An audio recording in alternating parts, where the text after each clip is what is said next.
A horrific and perplexing crime took place on December 27, 2019, when a former college football player, Michael Egwuagu, fatally stabbed his pregnant sister, Choma Jennifer Abichi. This violent act left investigators with a chilling mystery, as the family was convinced they were not dealing with a simple case of madness, but a spiritual battle.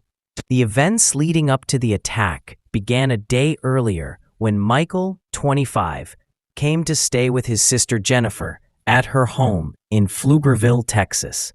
The next day, his behavior became so erratic that Jennifer texted her friend Linda for help. When Linda arrived, Michael emerged, seemingly calm, with Jennifer's 2-year-old son. He then confessed to the horrifying crime. Linda immediately called 911, reporting that Jennifer had been stabbed and there was blood everywhere. A neighbor also called for help after spotting Michael in the street, covered in blood, yelling that he had stabbed someone. The neighbor said Michael was taking off his clothes and was now naked. Jennifer's other brother, Martin, arrived after receiving a text from her.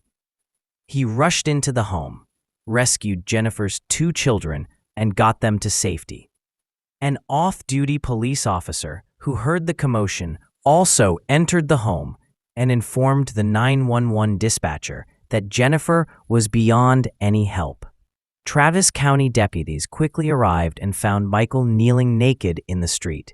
He was arrested and placed in a police cruiser. Paramedics were unable to save Jennifer or her unborn child.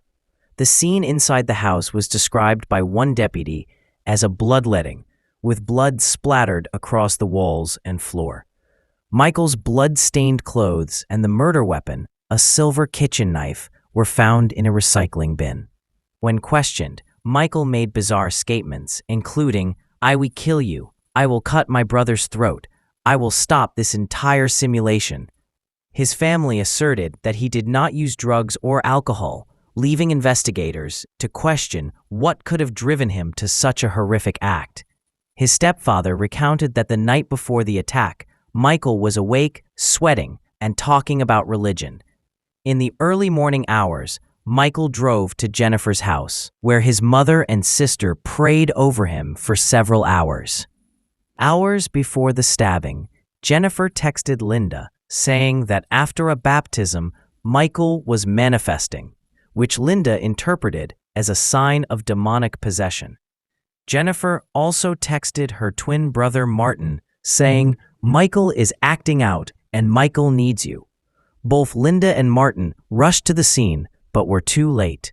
According to a former roommate, about 2 years before the attack, after failing to make the NFL draft, Michael began claiming to be Michael the Archangel.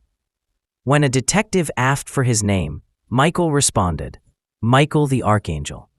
The roommate also stated that Michael had been experiencing hallucinations and pacing their apartment all night, feeling that people were abandoning him. An autopsy confirmed that the 32-year-old Jennifer suffered between 1 and 2 dozen stab wounds and was in her first trimester of pregnancy.